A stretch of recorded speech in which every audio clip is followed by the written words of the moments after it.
Bien-aimés dans le Seigneur, peuple de Dieu, vous qui êtes élus de notre Père qui est dans les cieux, vous qui êtes aimés par celui qui est l'amour, au nom de Jésus-Christ, recevez nos bénédictions. Que la bénédiction de l'Éternel se répande et affecte toute votre vie. Au nom de Jésus-Christ. Amen. Bien-aimés dans le Seigneur, Jésus-Christ a dit, sans moi vous ne pouvez rien. Et la Bible ajoute, avec Dieu nous ferons des exploits. Lorsque l'homme a péché, lorsque l'homme s'est séparé de Dieu, la Bible nous montre clairement qu'il a été impossible à l'homme de se sauver lui-même. L'homme de se reconnecter avec son Créateur qui est Dieu. L'homme a expérimenté la souffrance, a expérimenté la mort, la séparation. L'homme ne pouvait pas par lui-même. C'est pourquoi Dieu a envoyé son Fils, Jésus-Christ, notre Seigneur, mourir sur la croix afin que nous ayons la vie éternelle. Donc Dieu, en envoyant Jésus-Christ, il s'est dit, je vais recommencer une nouvelle histoire d'amour avec ma créature, celle qui est faite avec mon image, avec ma ressemblance. Donc Jésus est venu recommencer une histoire. Jésus est venu recommencer un amour. Jésus est venu recommencer une famille.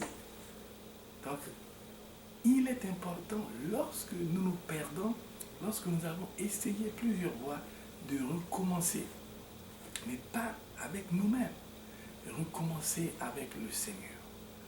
Aujourd'hui, notre thème s'intitule « Recommence avec Jésus ». Recommence avec Jésus-Christ. Nous allons voir nous allons étudier un texte d'accrochage à travers lequel Jésus-Christ va encore nous enseigner, va encore nous montrer que là où il n'est pas, il n'y a pas de vie. Mais quand il vient, la vie est là. Dieu a tant aimé le monde qu'il a envoyé son Fils unique mourir sur la croix afin que quiconque croit en lui ne périsse point, mais qu'il ait la vie éternelle. Ce verset à lui seul est le centre de la Bible. C'est dans Jean chapitre 3, verset 16.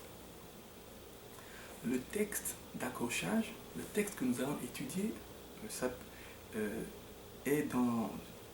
nous le trouvons dans l'évangile de Luc. Luc chapitre 5, du premier verset jusqu'au 11e verset. Nous allons lire au nom de Jésus-Christ. Comme Jésus se trouvait auprès du lac de Génézareth et que la foule se pressait autour de lui pour entendre la parole de Dieu, il vit au bord du lac 2 barques, d'où les pêcheurs étaient descendus pour laver leurs filets. Il monta dans l'une de ces barques, qui était à Simon, et il le pria de s'éloigner un peu de terre. Puis il s'assit, et de la barque il enseignait la foule.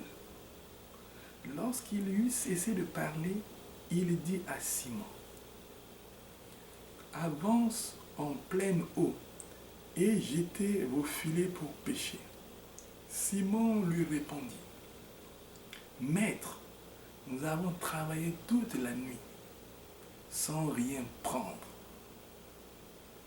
Mais sur ta parole,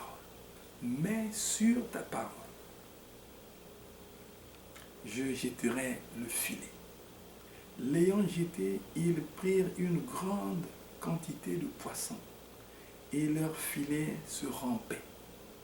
Ils firent signe à leurs compagnons qui étaient dans l'autre barque de venir les aider. Ils vinrent, ils remplirent les deux barques au point qu'elles s'enfonçaient. Quand il vit cela, Simon-Pierre tomba à genoux de Jésus et dit, « Seigneur, retire-toi de moi, parce que je suis un homme pécheur. » Car l'épouvante l'avait saisi, lui et tous ceux qui étaient avec lui, à cause de la pêche qu'ils avaient faite. Il en était de même de Jacques et de Jean, fils de Zébédée, les associés de Simon. C'étaient des associés. Alors Jésus dit à Simon, « Ne crains point, désormais tu seras pêcheur d'hommes. » Et ayant ramené les barques à terre, ils laissèrent tout et le suivirent. Amen. Seigneur notre Père, éclaire-nous par ta parole, car ta parole est une lampe à nos pieds et une lumière sur notre sentier. Que ta lampe éclaire nos consciences, que ta lampe éclaire nos cœurs obscurcis par les travers de ce monde, que ta lumière éclaire nos sentiers afin que nos pas soient dirigés non pas par notre intelligence, non pas par notre connaissance, mais par toi, selon qu'il est écrit, quand il viendra, il vous dirigera, il vous conduira dans toute la vérité. Bénis tous ceux qui écoutent cette prière. Ouvre les oreilles, ouvre les yeux, ouvre les cœurs, guéris les entendements de tous ceux qui sont en train de suivre ce message. Parce que ta parole est puissante, parce que ta parole est régénératrice, parce que ta parole est créatrice. Et il envoie sa parole et sa parole les guérit. Au nom de Jésus, nous avons prié. Amen. Amen. Bienvenue dans le Seigneur. Notre thème d'aujourd'hui s'intitule « Recommence avec Jésus ». Recommence avec Jésus. Si hier tu as échoué, recommence avec Jésus. Si hier tu n'as pas pu, recommence avec Jésus. Si hier tu as été dans la défaite, recommence avec Jésus. Si tu as expérimenté la pire des pauvretés, si tu es toujours prisonnier de la maladie, si tu es toujours victime des envoûtements et que tu as cherché à te débarrasser de toutes ces attaques, recommence maintenant avec Jésus. Non pas avec ta connaissance, non pas avec ton intelligence, non pas avec l'apport des humains, mais recommence avec celui qui a créé l'humain. Dieu le Père, à travers Jésus-Christ. Bien-aimés dans le Seigneur, donc la Bible nous présente aujourd'hui une séquence de la vie terrestre de Jésus-Christ, du ministère terrestre de Jésus-Christ. Parce que quand nous disons ministère terrestre, cela exclut, cela voudrait dire que Jésus, à un moment donné, est descendu sur la terre pour travailler pour le dessein bienveillant de Dieu qui consiste à ouvrir les cieux, les portes des cieux pour que tout homme qui croira en l'œuvre rédemptrice, salvatrice de Jésus-Christ sur la croix et reçoive la vie éternelle gratuitement en croyant seulement en ce que Jésus a fait. C'est pourquoi on appelle ce salut-là, c'est la grâce. C'est par la grâce que nous avons été sauvés au moyen de la foi. Et cela ne vient pas de vous, c'est un don de Dieu, afin que nul ne se glorifie, dit la parole de Dieu. Donc Jésus, au jour de sa chair, quand il marchait sur la terre, un jour la Bible nous dit, comme Jésus se trouvait auprès du lac de Génézareth, et que la foule le pressait pour écouter la parole. Pour écouter la parole de Dieu. La foule pressait Jésus-Christ. La foule venait auprès de Jésus-Christ. Il sentait que la parole de Jésus était différente. La Bible dit même que quand Jésus enseignait, tout le monde était frappé par son enseignement. Parce que son enseignement était différent de l'enseignement traditionnel de tous les autres. Mon frère, sois différent. Ne suis pas tout le monde. Pourquoi tu veux prendre modèle sur tout le monde? Toi, tu es toi-même. Tu as ton Dieu. Pourquoi tu veux suivre les autres? Pourquoi tu veux aller dans l'ambiance générale? Toi, accroche-toi à ton Dieu. Ce n'est pas parce que tout le monde fait ceci que toi tu dois le faire. Obéis à ton Dieu. Donc le maître Jésus se distinguait. Il enseignait avec autorité. Il était différent des scribes. Il était différent des pharisiens. Il était différent des sadducéens. Alors lorsque la foule le voyait, la foule sentait en cet homme-là quelque chose de différent. Quelque chose qui ne pouvait venir que de Dieu. C'est ça l'onction. L'onction fait la différence. Donc la foule était autour de Jésus pour écouter quoi? La parole de Dieu. La parole de Dieu fait autorité. Ce n'est pas la parole des hommes. Ce n'est pas la parole de tes ancêtres. Ce n'est pas la parole de tout ce que nous trouvons, mais c'est la parole de Dieu qui est éternelle. Jésus a dit, tout ce que vous voyez ici va passer. Mais ma parole ne passera pas. L'Amérique va passer. La France va passer. L'Afrique va passer. L'Asie va passer. Le monde et sa convoitise passent. Mais la parole de Dieu demeure à toujours. Elle est éternelle. Au commencement était la parole. Et la parole était avec Dieu. Et la parole était Dieu. Rien de tout ce qui vit n'a été fait sans la parole.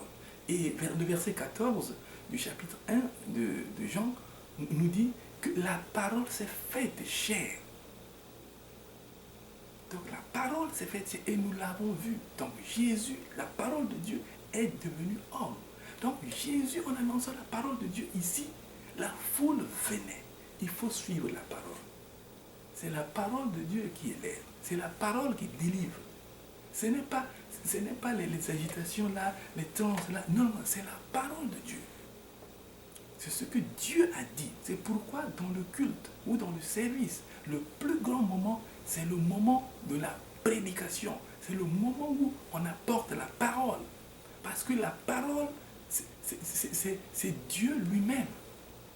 C'est comme dans des assemblées humaines ou bien dans des organisations humaines. Le plus grand moment, c'est lorsque la plus grande autorité ouvre la bouche, fait sa déclaration, lit son message. Donc, il est de même lorsque nous sommes dans nos églises, dans nos réunions chrétiennes, dans nos assemblées de prière, le plus grand moment, c'est le moment de la parole. C'est pourquoi toi, tu dois lire la parole. Tu dois lire toute la parole, en commençant par Genèse jusqu'à l'Apocalypse. Tu dois la lire. C'est une parole. Elle est envoyée à toi. Dieu te l'a envoyée. Ce n'est pas bien de lire la parole d'une manière choisie. C'est-à-dire qu'on choisit quelques versets. L'Éternel est mon berger, je ne manquerai de rien. C'est bon. Mais Dieu a écrit toute la Bible pour toi. C'est une lettre qu'il t'a écrite. Imagine-toi un peu, tu es un père et tu entends dans une contrée lointaine où ton fils est allé étudier, que ton fils est maintenant en train d'exceller dans les voies insalubres. Et tu te mets à lui rédiger une lettre morale, une lettre pédagogique, une lettre paternelle, pour lui dire que voilà comment il faut marcher, il faut éviter le mal et faire le bien. Tu écris trois pages. Tu dis que si mon fils lit toutes ces pages-là, eh bien mon fils va se retrouver, reviendra à la raison. Le fils reçoit la lettre et le fils lit l'entête. C'est papa. Il sort 10 lignes. Il va au milieu de la page. Papa lui parle quelque chose. Il sort encore. Il va à la fin. Et ainsi de suite. Il va jusqu'à la dernière phrase de la 3e page. Il ferme. Il dit oui, j'ai lu la lettre de papa. Je pense que si vous êtes le père et que vous appreniez que votre fils n'a lu que quelques lignes, je pense que vous serez indigné parce que vous vous direz, mais il n'a pas pris connaissance des conseils paternels que je lui ai donnés, des conseils vivifiants que je lui ai prodigués. C'est la même chose. Lorsque nous ne lisons pas toute la parole de Dieu, Dieu se dit, mais pourquoi il n'a pas lu le livre de Sophonie? Pourquoi il n'a pas fini tous les psaumes? Pourquoi il n'achève pas la lettre de Thessalonique? Pourquoi il ne va pas jusqu'à la fin de l'Apocalypse? Donc Dieu voudrait que tu lises la parole de Dieu. Que ce livre de la loi ne s'éloigne point de ta bouche. Médite-le jour et nuit. C'est alors que tu auras du succès dans toutes tes entreprises, dans tout ce que tu entreprendras. Ne te détourne ni à gauche, ni à droite. Obéis tout ce qui est écrit. C'est alors que tu réussiras. C'est une promesse que l'Éternel a faite à Josué. Josué 1, 8. Que ce livre de la loi. Donc les gens sont venus écouter la parole de Dieu. Et Jésus, en voyant la foule. Donc la foule, ce n'est pas 2 personnes. Ce n'est pas 3 personnes. C'est beaucoup. C'est des dizaines, de centaines, de milliers. Incalculable. Une foule. Ce n'est pas un groupe. Ou ce n'est pas une équipe. Une foule. Ils sont venus, ils ont pressé Jésus-Christ. Et Jésus regarde, il voit 2 barques. Jésus s'en va au bord du lac. Et Jésus entre dans une barque qui appartenait à Simon. Jésus a vu des gens, les propriétaires sont à côté en train de laver les filets. Jésus entre dans une barque. Et il dit à Simon, va un peu plus loin, va un peu dans les eaux. De cette manière, j'aurai une vue, une grande vue, et je pourrai parler à toute cette foule. Moi dans les eaux et eux sur la berge. Cela va m'arranger. Et Jésus commençait à les enseigner. L'enseignement est important. Jésus a dit, allez, faites de toutes les nations des disciples, les baptisant au nom du Père, du Fils et du Saint-Esprit. Et enseignez-les tout ce que moi-même je vous ai enseigné. Enseignez-les. L'enseignement est très important. Quand le peuple est sans vision, dit la Bible, il est sans frein. Les freins sont importants dans tout véhicule. L'homme est un véhicule humain. Donc quand il n'a plus de frein, vous voyez, il n'y a plus de borne. Donc il n'y a plus de limite. L'homme peut se permettre de faire n'importe quoi. Parce que la vision n'est pas là. Or, la vision vient par l'enseignement. C'est pourquoi le peuple de Dieu doit être enseigné. C'est pourquoi Dieu a d'abord donné l'enseignement à Israël à travers la loi dans le désert avant qu'il n'entre dans la terre promise. Donc l'enseignement est important. Donc Jésus enseigne parce qu'il vient faire une chose nouvelle. Il vient racheter le peuple. Il faut que le peuple comprenne. Il faut que le peuple élève sa capacité d'appréhension, d'appréhender les choses. Alors, il est en train d'enseigner. Il enseigne. Les apôtres, Simon est là. Ils sont en train de laver les filets et ils entendent aussi la parole de Dieu. Et la Bible dit, quand Jésus eut fini, quand il eut fini, c'est quand il a fini d'annoncer la parole de Dieu. C'est très important. Donc, premièrement, la parole de Dieu. Avant les miracles. D'abord, la parole de Dieu. Avant les guérisons. D'abord, la parole de Dieu. Avant les délivrances. D'abord, la parole de Dieu. Avant de bénir. Certains chrétiens, certains hommes de Dieu excellent plus dans les démonstrations spirituelles sans pourtant équiper les gens. Nous devons équiper les saints. Nous devons fortifier les gens par la connaissance. Nous devons leur donner la connaissance du Père. Parce qu'en connaissant le Père, ils connaîtront la vérité. Et la vérité les rendra libres. Donc c'est lorsque Jésus a fini de parler, d'enseigner, qu'il a dit, Pierre, toi qui es le propriétaire de cette barque, toi qui m'as permis que moi j'enseigne dans ta barque, toi qui n'as pas résisté quand je t'ai dit avance la barque, maintenant allons, poussons un peu plus loin. pousse un peu plus loin et jette maintenant les filets. Pierre dit, ah maître, please maître, toute la nuit on a péché, toute la nuit nous avons péché et nous n'avons rien pris. Or la nuit c'est le moment propice pour les pêcheurs, parce que pendant la nuit les poissons montent, viennent des profondeurs pour monter. Mais pendant la journée, quand il y a le soleil, bon, certains poissons se cachent parce qu'ils vont plus bas, parce qu'ils savent que parfois il y a des barques, il y a beaucoup de choses. Donc pendant la nuit, c'est plus calme, c'est plus propice d'avoir plus de poissons. Donc, c'est la vie, c'est la réponse, c'est la réplique d'un technicien, d'un homme qui est habitué à la pêche, qui sait que l'eau, voilà comment on pêche, qui sait comment s'y prendre. Donc il dit au maître, mais monsieur, je suis technicien en la matière, je suis professionnel de la pêche. Mais ce que vous me dites là est contraire un peu à notre pratique, à notre expérience. Toute la nuit, moi et mes associés, ça c'est notre job, nous le faisons chaque jour, mais on n'a rien pris. Ce n'est pas en cette journée que nous allons prendre. Jésus dit, jette. Et Pierre de dire, bien que je pense que la nuit nous a été défavorable et que la journée certainement le sera plus, mais sur ta parole, sur la parole de maître, sur ta parole j'obéis. Et puis il jette les filets. Et la Bible dit, quand il a jeté les filets, il n'en pouvait plus. La prise a été trop importante qu'au point où les filets commençaient à se rompre, commençaient à se déchirer. Parce qu'il y avait trop de poids, parce qu'il y avait trop de poissons. Et Pierre appelle ses amis viennent pour l'aider. Nous nous arrêtons un peu là.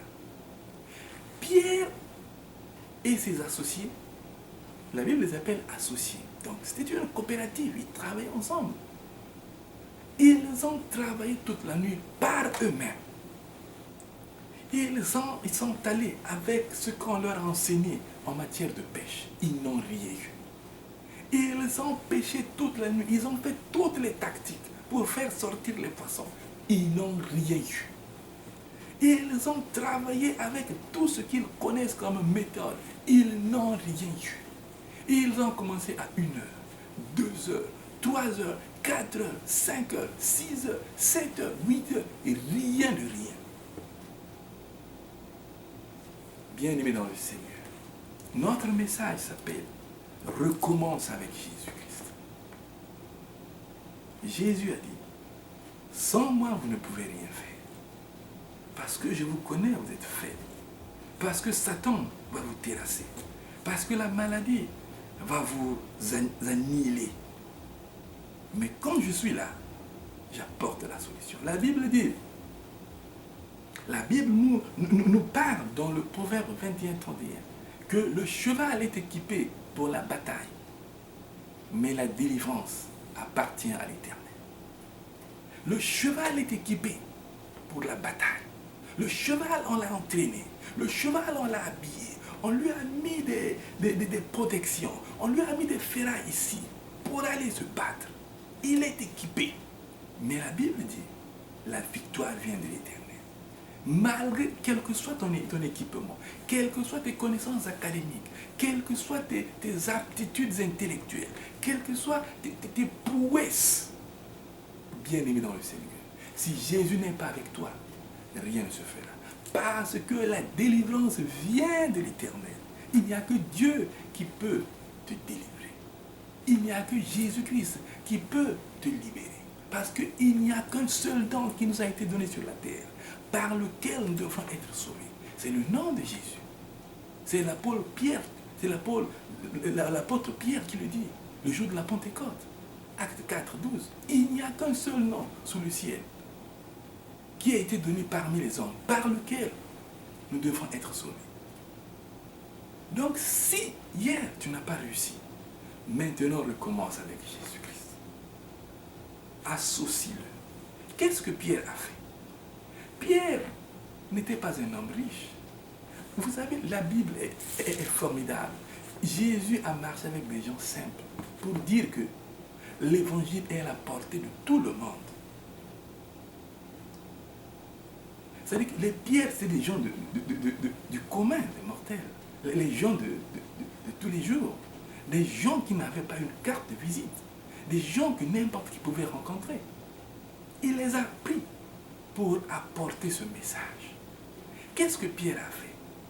Pierre a permis que sa barque soit utilisée par le maître.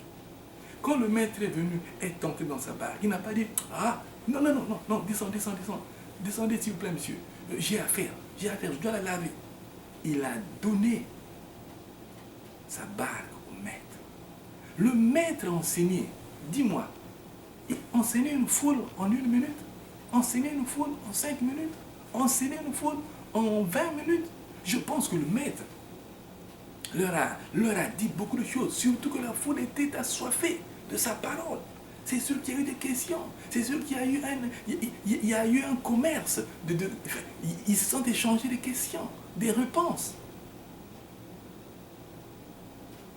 Et Pierre, à travers toute la nuit, il avait sommeil. Et tout ce temps-là, Pierre est resté calme. Il n'a pas levé le petit doigt pour dire, maître, fais vite. Il n'a pas levé le petit doigt pour dire que je dois aller, j'ai un rendez-vous. Il n'a pas levé le petit doigt pour dire, ah, aujourd'hui je ne vais pas à l'église, je vais dormir. Il n'a pas levé le petit doigt pour dire que j'étais à la fête, ah, je suis fatigué, je n'irai pas à la prière. Pierre est resté. Et pendant que le maître enseignait, Pierre aussi écoutait.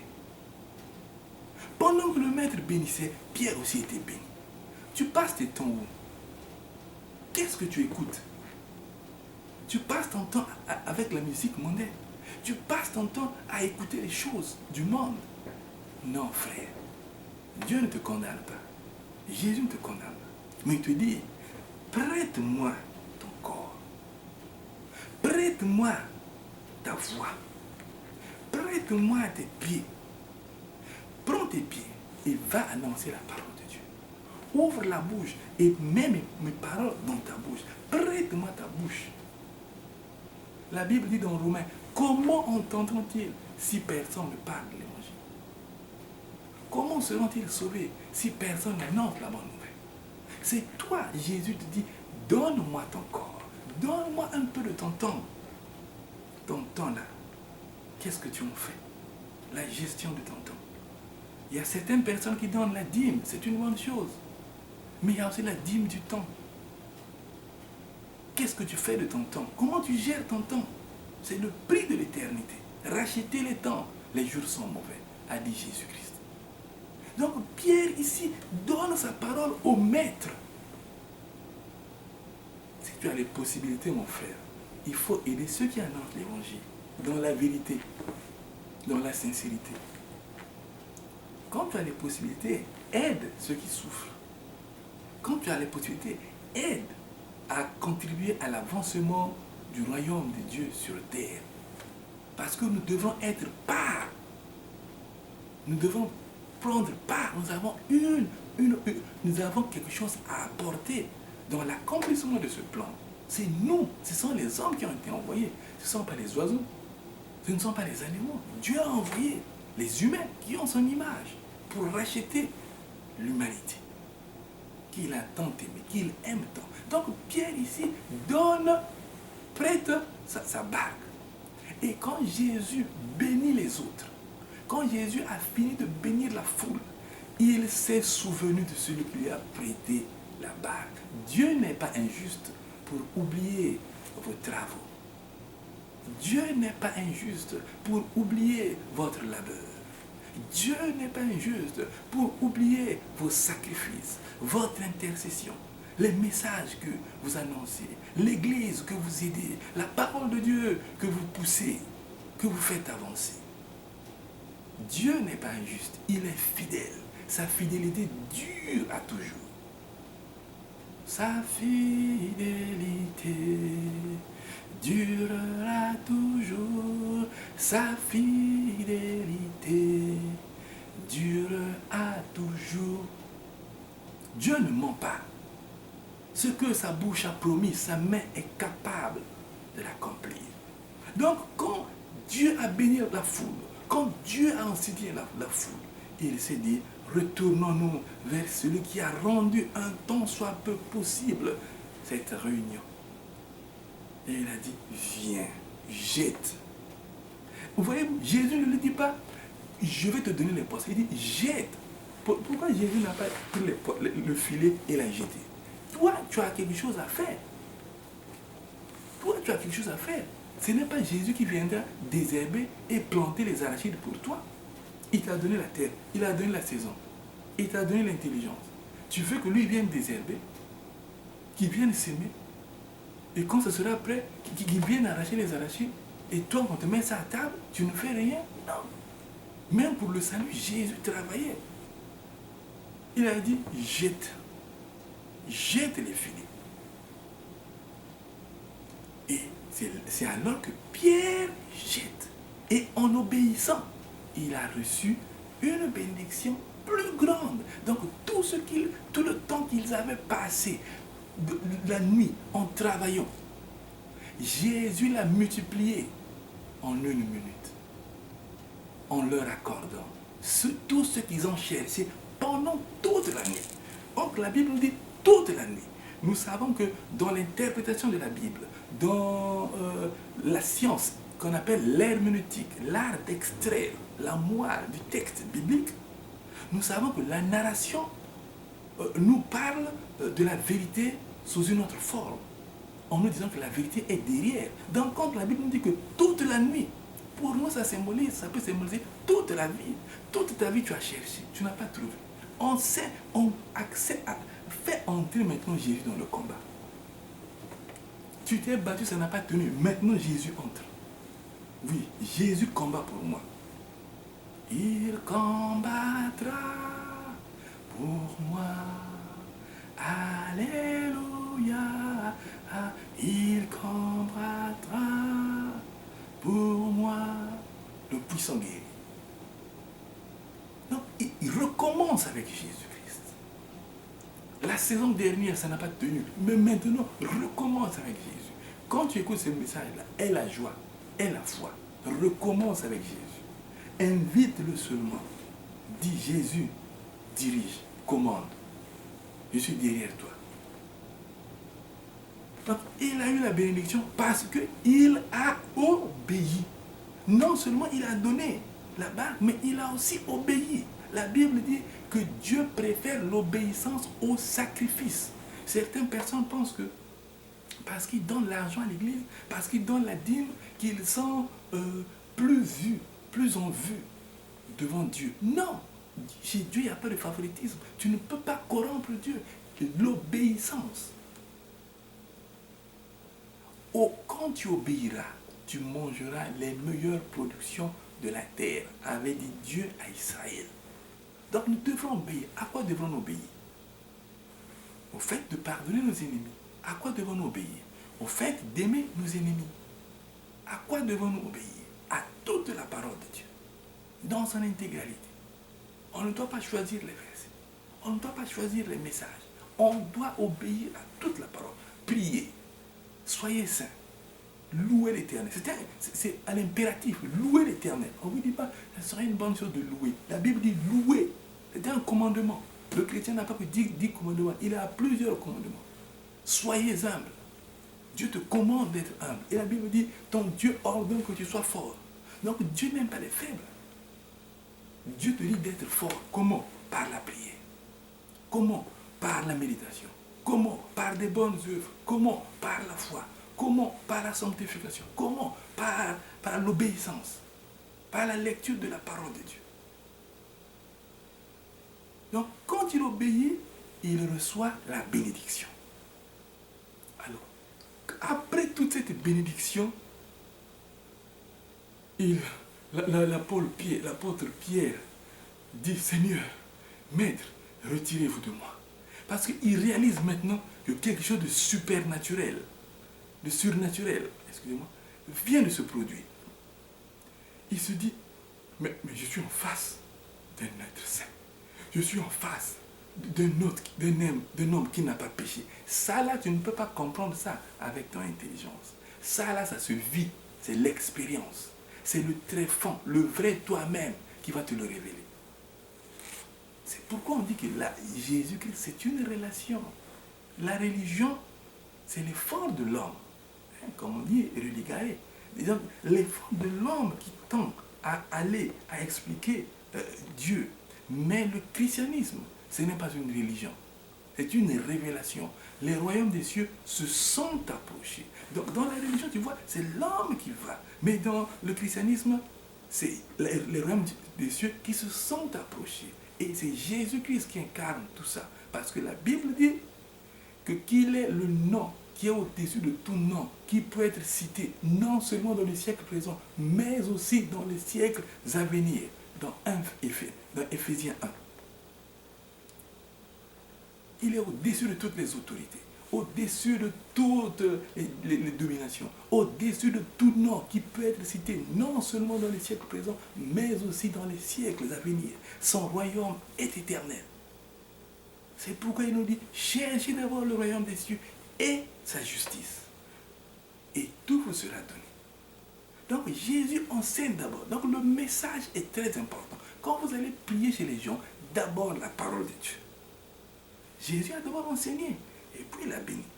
Quand vous allez exhorter les gens à la prison, c'est la parole de Dieu. Il ne faut pas seulement aller prier, oh Dieu libère-les, Dieu libère-les. Non, d'abord la parole de Dieu. Il faut que ça change. Il faut que les gens comprennent et puis intègrent ça dans leur cœur. Et ça sera leur trésor. Donc l'obéissance est importante. Donc recommencer avec Jésus, c'est quoi? C'est obéir à Jésus. Recommencer avec Jésus, c'est quoi? C'est donner sa vie. La Bible dit, offrez vos corps comme un sacrifice vivant, agréable à Dieu. Offrez vos corps. Ta vie, donne-la à Jésus. Et Jésus te la rendra. Donnez, et il vous sera donné. Une mesure qui sera serrée, qui sera secouée et qui va déborder. Donnez, il vous sera donné. Pierre a recommencé avec le Seigneur. Le Seigneur a dit, maintenant jette sur mon ordre. Parce qu'avant, toute la nuit, ils ont travaillé avec leur force. Ils ont travaillé avec leur intelligence. Tu as travaillé avec ton intelligence. Ça n'a pas pu. Tu as mis tout le potentiel que tu as. Tu n'as pas réussi. Toute l'excellence de ta connaissance a été mise au service.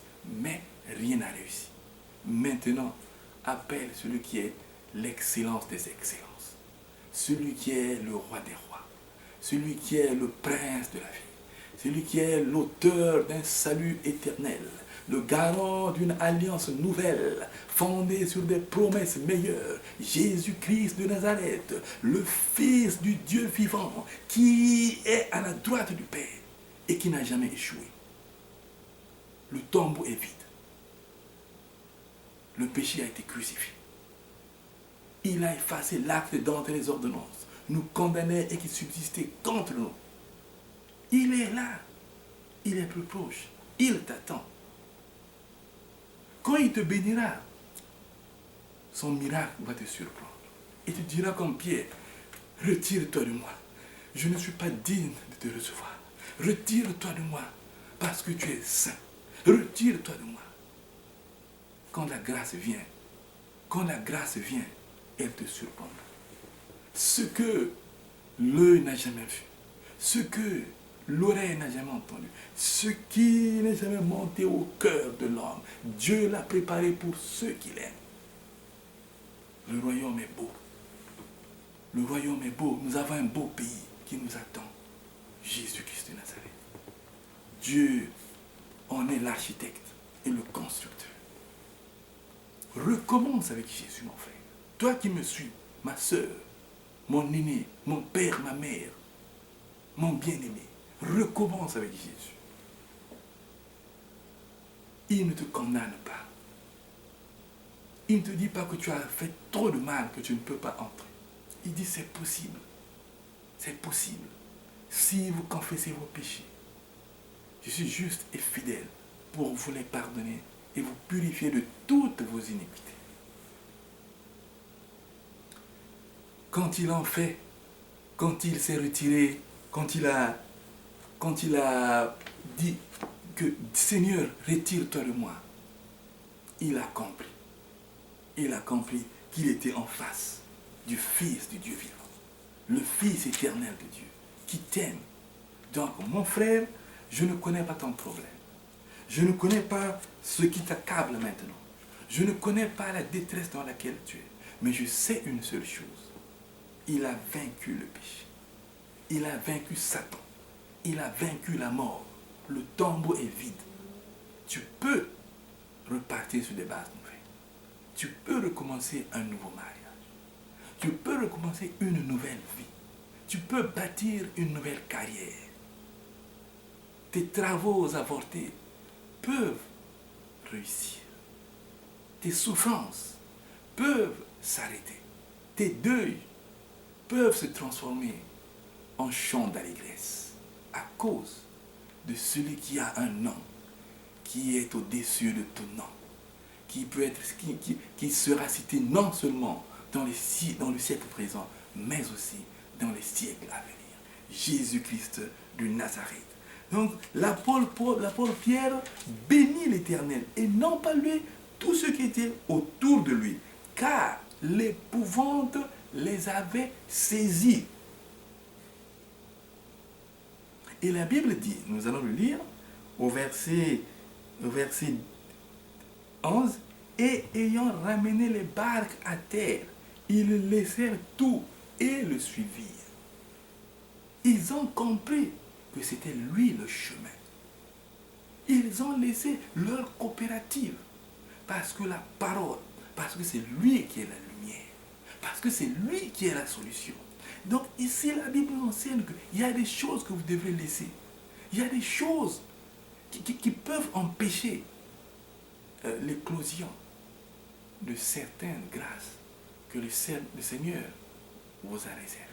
Ici, l'apôtre Pierre a reconnu la lumière, a reconnu Jésus-Christ, a reconnu le Fils de Dieu. Et bien plus tard, vous vous souviendrez que l'apôtre Pierre sera celui qui confessera devant tout le monde que Jésus, à la question de Jésus, de savoir qui était-il, qu'est-ce que les gens disaient de lui, et ses propres disciples, que pensaient-ils de lui? Pierre va répondre, va rebondir en disant, vous êtes le Fils du Dieu vivant.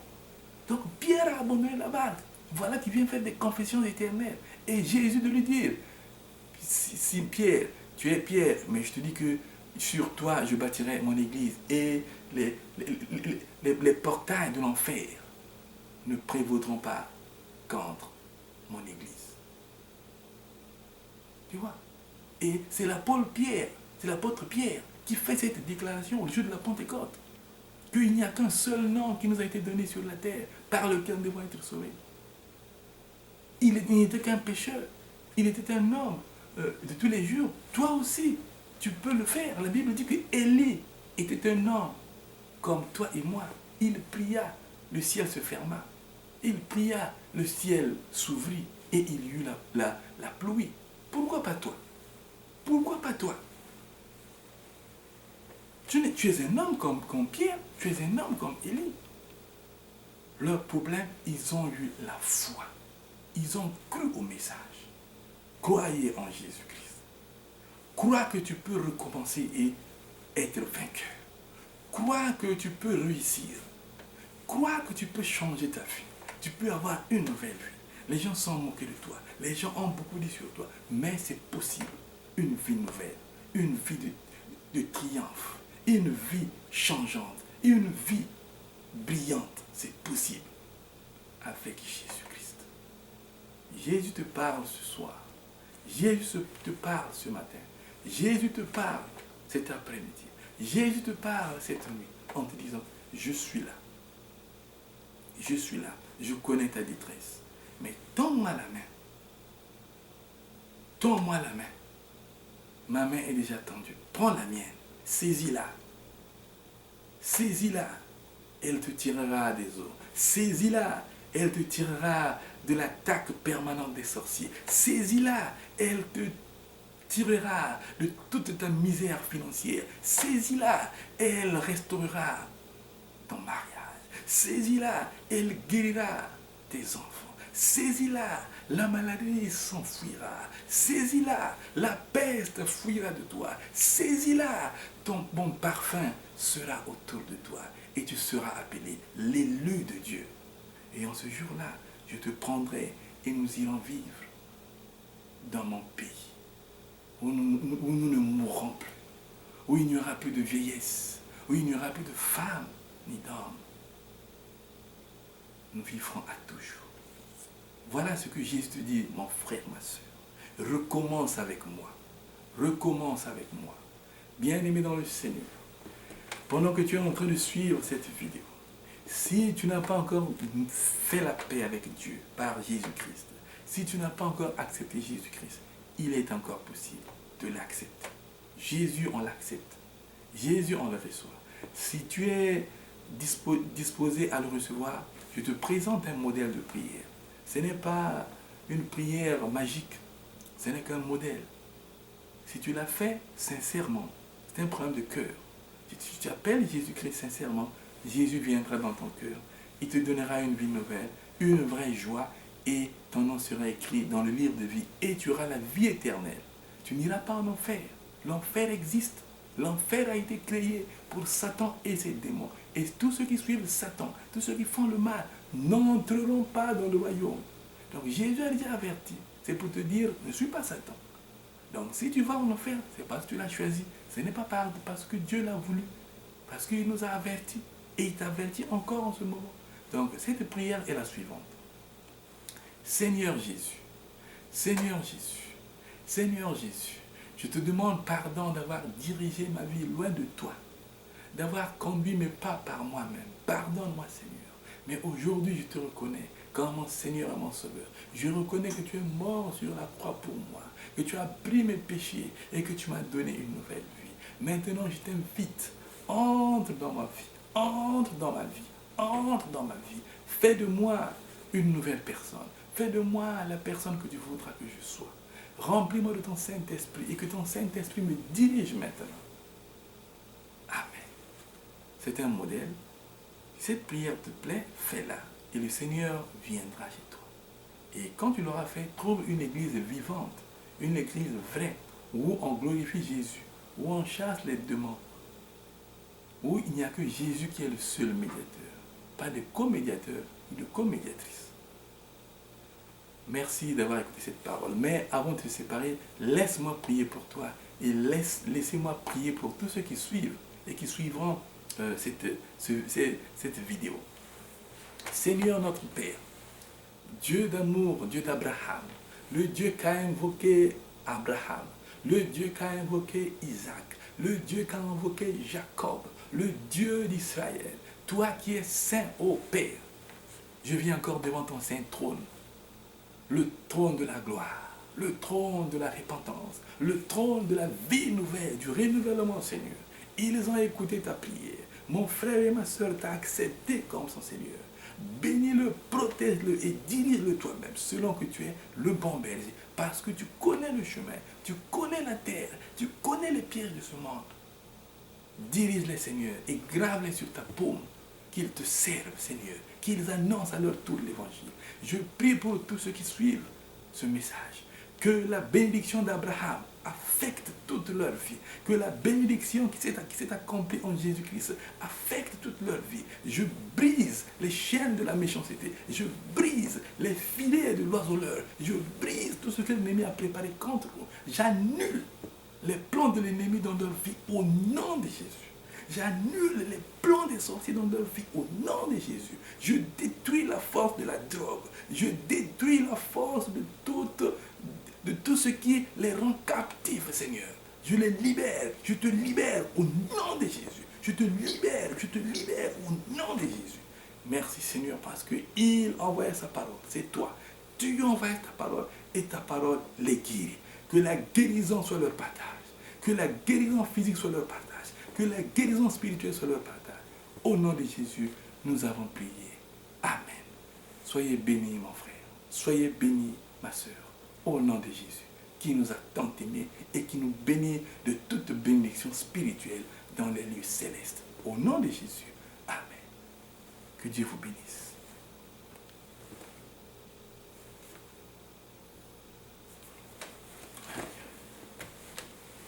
Ah, Seigneur.